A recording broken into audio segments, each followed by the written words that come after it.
სამინისტროს საგანგებო სიტუაციების მართვის დეპარტამენტის სამაშველო მომზადებისა და რეაგირების სამმართველოს 4 სამაშველო ეკიპაჟია მობილიზებული. უწყების ინფორმაციით, სამაშველო ჯგუფებმა საცხოვრებელი სახლებიდან მოსახლეობის ევაკუირება დროულად მოახერხეს.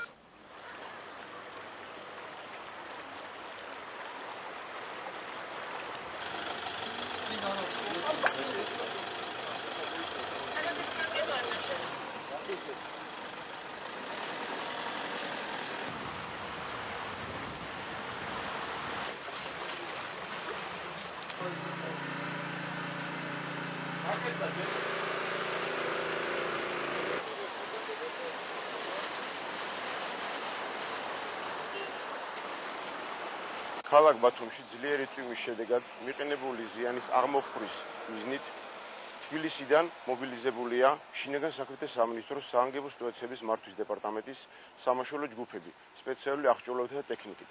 კოორდინირებულად მიმდინარეობს სამაშველო ღონისძიებები ადგილობრივ სახანძრო სამაშველო დანაყოფებთან ერთად.